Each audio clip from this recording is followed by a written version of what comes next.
Morning all of you. तो हमने अपने टैली के अंदर हम टैली कर रहे थे tally ERP 9, tally ERP 9।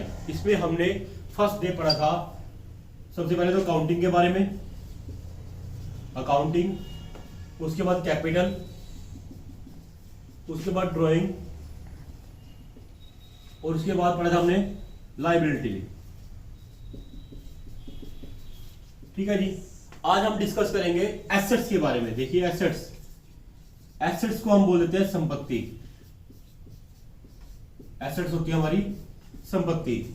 Tally के अंदर तो एसेट्स हमारी दो तरह की यूज होती है, करंट एसेट्स और फिक्स एसेट्स। वैसे एसेट्स हमारी अकाउंट के अंदर 5 तरह की एसेट्स होती है। मैं आपको 5 तरह की डिस्कस करेंगे हम। सबसे पहले एसेट होती है फिक्स एसेट्स। फिक्स्ड एसेट्स, नाम से ही पता लग रहा है फिक्स्ड। फिक्स होता है स्थायी, फिक्स होता है स्थायी, स्थायी संपत्ति जो हमारी स्थिर रहती है, जिससे हम एक बार परचेज कर लेते हैं और उसे फिर हम सेल नहीं करते हैं। इसके एग्जांपल मैं आपको देता हूं। जैसे हमने कोई फर्नीचर खरीदा, फर्नीचर, बिल्डिंग, ठीक है जी, ये हमारे एग्जांपल दे दिए फिक्स एसेट के। फिक्स एसेट मतलब होता है it refer to the amount continue in the business, जो हमारी बिजनेस के अंदर कंटिन्यू चलती रहती है, लगातार चलती रहती है, जिससे हम एक बार परचेज करते हैं और उसे फिर सेल नहीं करते हम, तो वो हमारी फिक्स एसेट होती है। उसके बाद है current assets. Current assets, current asset होती है हमारी चालू संपत्ति। चालू संपत्ति, चालू संपत्ति का मीन्स होता है जिसका व्यापार में आना जाना चला रहे, जिसका व्यापार में आना जाना चला रहे। एग्जांपल होता है इसका, जैसे हमारा कैश हो गया, बैंक बैलेंस हो गए, गुड्स हो गया और डेटर्स हो गए। ठीक है जी, ये सारे हमारे करंट एसेट होते हैं। टैली के हमारे अंदर ये 2 तरह के यूज होंगे, फिक्स एसेट और करंट एसेट्स। टैली के अंदर हमारे 2 ही तरह के यूज होंगे, फिक्स एसेट और करंट एसेट्स। जो हमारा टैली के अंदर मेन यूज होता है फिक्स एसेट यूज होता है, क्योंकि हमारे फर्नीचर आएंगे, बिल्डिंग आएंगी, जो भी हम सेल परचेज करेंगे, ठीक है, तो वो हमारा फिक्स एसेट के अंदर आएगा। करंट एसेट हमारी चालू संपत्ति थे कि कैश का लेजर आपको बना बनाया मिलता है। जब आप टैली नेम क्रिएट करते हो तो कैश का लेजर बना बनाया मिलेगा आपको। बैंक बैलेंस, गुड्स और डेटर्स, ये आपके होते हैं। अब बात हम करते हैं 5 थर्ड एसेट्स की।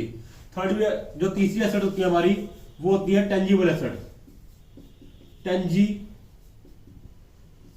टेंजिबल एसेट्स कौन सी होती है?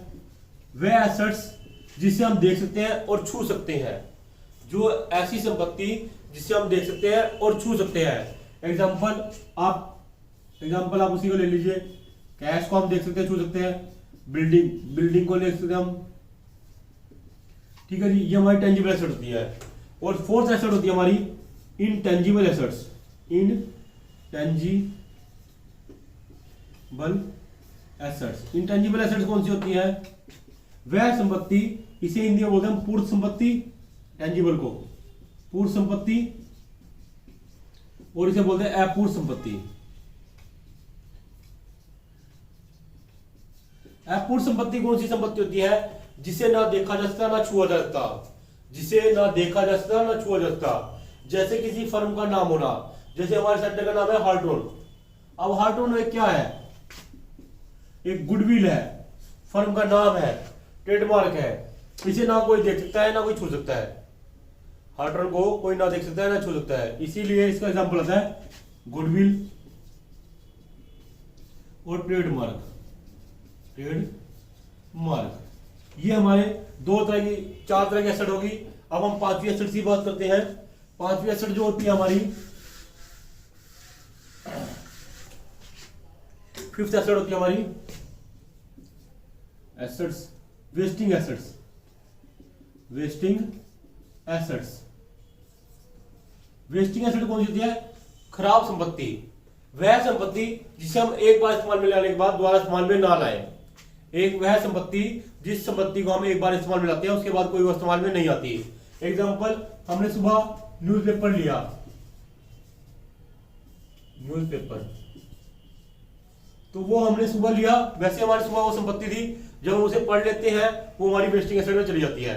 इसका एग्जांपल हम रद्दी लेते हैं, वैसे मेन तो रद्दी, ठीक है जी। तो ये हमारा एसेट का चैप्टर है। मैं आपको एक बार दोबारा रिपीट, थोड़ा फास्टली दोबारा एक बार रिपीट कर देता हूँ। संपत्ति, फर्म की वह संपत्ति होती है जिसको फर्म में आने जाने चला जाए, ठीक है जी। उसके बाद इसके वैसे तो टैली के अंदर तो दो तरह की यूज होती है, और वैसे एसेट 5 तरह की यूज होती है हमारी। पहली एसेट होती है फिक्स एसेट। फिक्स एसेट मतलब होता है स्थायी संपत्ति, जो फर्म के अंदर स्थायी चलती रहती है, जिसे हम सेल परचेज कर लेते हैं, सेल नहीं करते। एग्जांपल हमारी फर्नीचर हो गया, बिल्डिंग होगी। उसके बाद हमारी करंट एसेट्स, चालू संपत्ति, जिसका व्यापार में आना जाना चला रहता है। एग्जांपल कैश, कैश आता रहता है, जाता रहता है, कैश आता रहता है, जाता रहता है, बढ़ता घटता रहता है। बैंक भी ऐसे होता है, गुड्स भी ऐसे होते हैं, और डेटर भी ऐसे होते हैं। अगली संपत्ति मैंने आपको बताई है टेंजिबल एसेट्स, पूर्ण संपत्ति, ठीक है जी। पूर्ण संपत्ति के अंदर क्या आती है आपकी, हमारी कैश हो गया, बिल्डिंग होगी। पूर्ण संपत्ति वह संपत्ति होती है जिसे हम देख सकते हैं और छू सकते हैं। और इंटेंजिबल एसेट होती है अपूर्ण संपत्ति, जिसे हम ना देख सकते ना छू सकते। एग्जांपल मैंने सेंटर का नाम लिया था, जैसे अपने सेंटर का नाम हार्टोन है, तो हमने गुडविल ली, ट्रेडमार्क लिया। गुडविल एक फर्म की ख्याति होती है, उसे ना देखा जाता ना छू सकता। ट्रेडमार्क एक कंपनी का ट्रेडमार्क मिल जाता है। नेक्स्ट आइए मेरी वेस्टिंग एसेट। वेस्टिंग एसेट वो होती है जैसे वह संपत्ति जिसे हम एक बार इस्तेमाल में लाते हैं, उसे दोबारा इस्तेमाल में ना लाए। एग्जांपल मैंने आपको बता दिया न्यूज़पेपर या रद्दी, ठीक है जी। उसके बाद आज हम एक टॉपिक और लेते हैं। नेक्स्ट जो टॉपिक है हमारा एक्सपेंस। एक्सपेंस क्या होता है, फर्म के खर्चे। एक्सपेंस जो होते हैं फर्म के खर्चे होते हैं। नेक्स्ट जो टॉपिक है एक्सपेंस। एक्सपेंस क्या होता है, खर्चे, खर्चा। फर्म का खर्चा क्या क्या हो सकता है। एग्जांपल, वैसे तो एक्सपेंस हमारे दो तरह के होते हैं। पहला होता है डायरेक्ट और दूसरा होता है इनडायरेक्ट। इनडायरेक्ट दो तरह के एक्सपेंस होते हैं हमारे टैली के अंदर, डायरेक्ट और इनडायरेक्ट। डायरेक्ट एक्सपेंस के अंदर वह एक्सपेंस आते हैं जो हम अपनी जेब से पे करते हैं, जैसे वेजेस हो गया और कैरेज, भाड़ा। वेजेस और कैरेज फर्म के दो ही मेन डायरेक्ट एक्सपेंस होते हैं। वेजेस होता है मजदूरी और कैरेज होता है भाड़ा, ठीक है जी। और इनडायरेक्ट एक्सपेंस के अंदर काफी सारे एक्सपेंस आ जाते हैं, जैसे आपका सबसे पहला एक्सपेंस होता है रेंट, नेक्स्ट होता है डिस्काउंट, ठीक है। और उसके बाद सैलरी, एडवर्टाइजमेंट, उसके बाद नेक्स्ट आता है आपका डिस्काउंट। इसके बाद आया इंटरेस्ट, कमीशन, एनी बिल।